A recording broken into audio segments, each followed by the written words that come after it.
Hi everyone, and welcome back to another soap making video. It's been a little while since I've made a video, but we're here to make Everything's Rosy.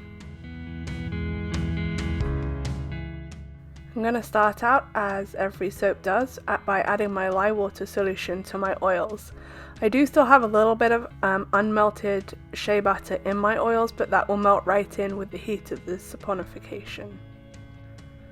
And I'm going to start by dividing my soap batter into 3 equal parts. This soap is going to have 3 separate layers.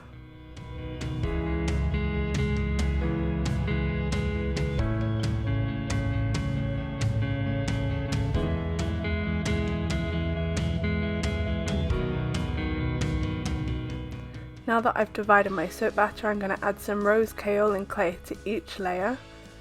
And I'm just adding a different amount to each layer, so the soap's actually going to have a gradient effect.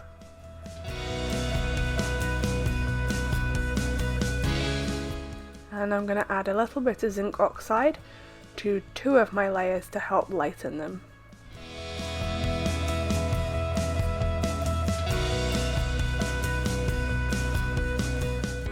I'm going to disperse my rose clay and zinc oxide with my stick blender. I'm just making sure that I've got my colours correct for each layer.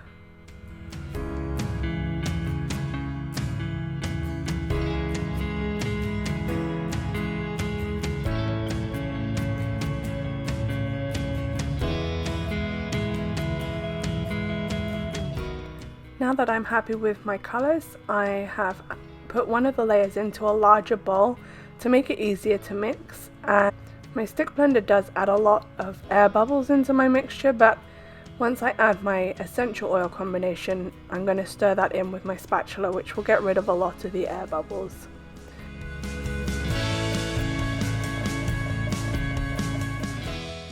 So the essential oils that I'm using today are a combination of rose geranium, rose absolute, and lemongrass essential oil, which gives this soap a really nice floral fragrance with just a hint of fresh scent to it.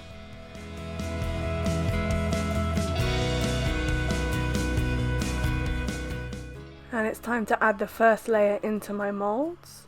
So I'm dividing it evenly between my 2 molds.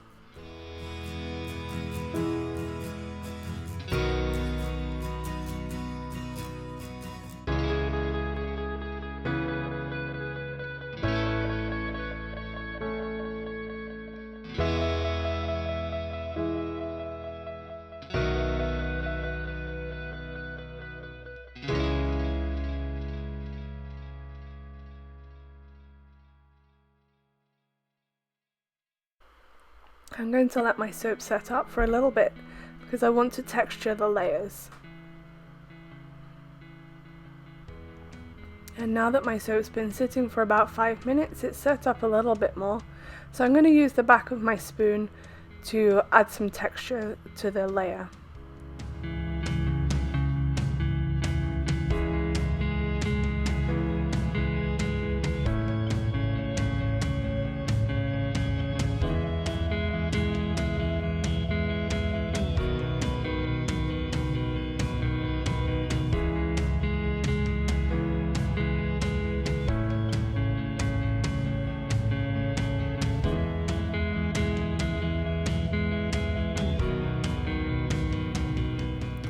I wanted a little bit more definition than I was getting here, so I waited another couple of minutes and retextured the layers.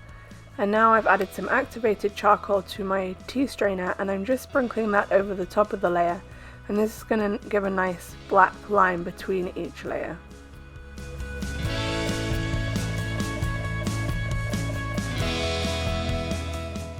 Now I'm trying to be careful to make sure I have enough activated charcoal on the soap to give a nice defined layer, but not so much that it's going to stop the soap sticking together.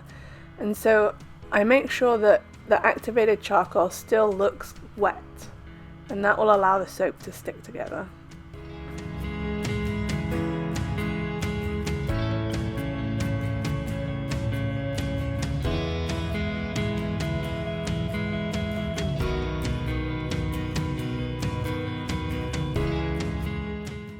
And I'm going to go ahead and add my next layer, which is set up quite a bit more, and I'm using my spatula to break the fall of the soap into the mold, which will help it going through the previous layer.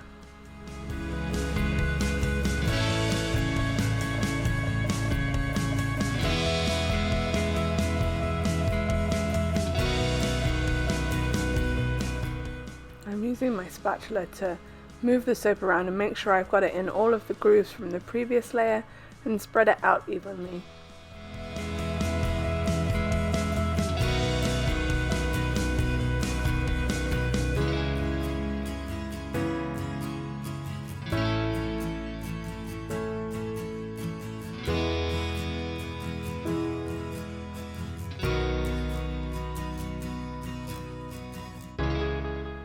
And I'm going to go ahead and tap it down on my workbench to make sure I get any air bubbles out.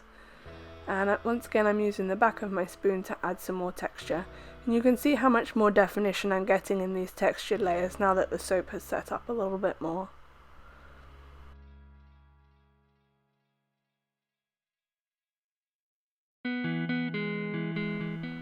And once again adding my activated charcoal to give the line between these two layers.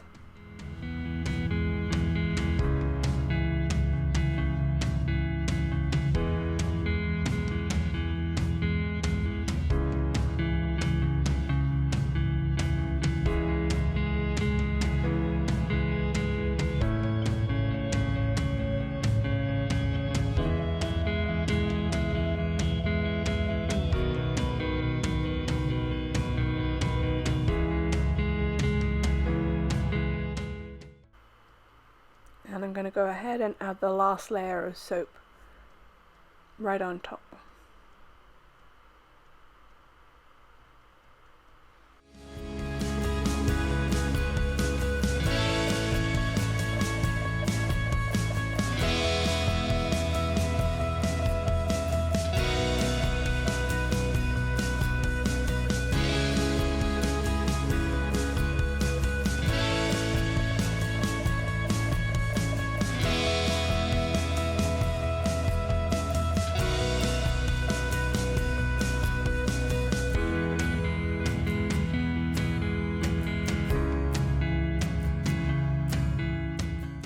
Now that I have all of my soap in my molds, I'm using the back of my spoon again to add some texture to the top of my soaps. And all I'm doing is moving the soap from the edge of the mold right into the middle to create my signature texture that I put on all of my bars of soap. Yeah, I'm leaving one side untextured so that I can add some more detail onto the top of the soap. Yesterday I piped these flowers using my piping recipe, and I'm going to peel those off the backing paper and put them into my soap. I'm just pressing them down so that they stick in the soap about halfway. The soap roses did turn out to be slightly larger than an inch, so I'm just going to place them next to each other.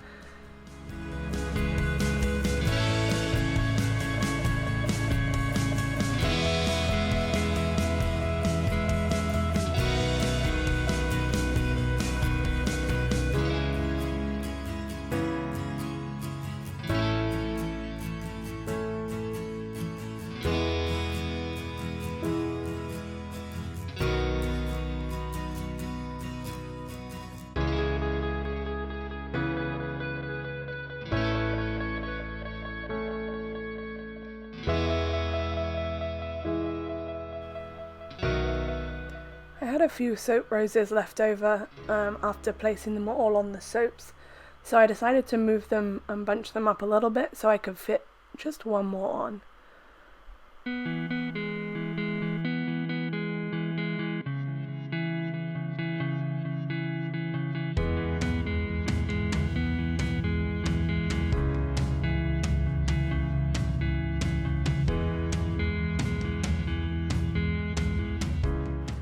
And I'm going back and making sure that the soap roses are pressed firmly into my soap because they are going to get cut when I cut the soap. And here's a close-up look of the top. I love how those soap roses turned out and how they stand out against the pink layer. So it's the next day, it's been about 18 hours and I'm back to cut this soap. So you can see that I am cutting through some of the roses, but a lot of the bars still have a good amount of rose on top. The top layer of this soap did turn a little bit crumbly, just because it was so cold in my workshop the night before. And you can see the really nice definition and gradient between the layers. I'm really pleased with how this came out. I love the texture between them and how each bar is a little bit different.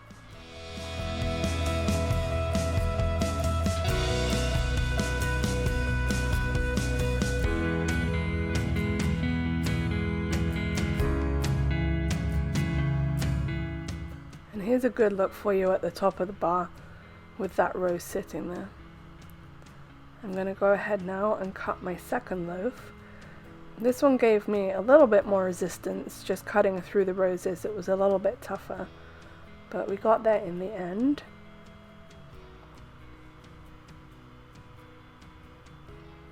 There we go. So I'm going to remove my end pieces,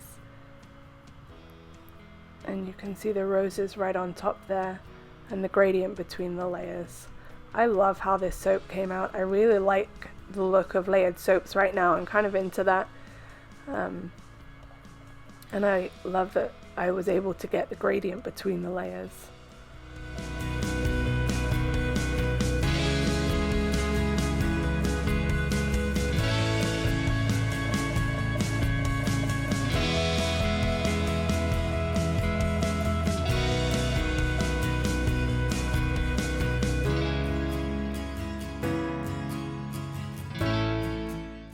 And here's a close-up look of those soaps.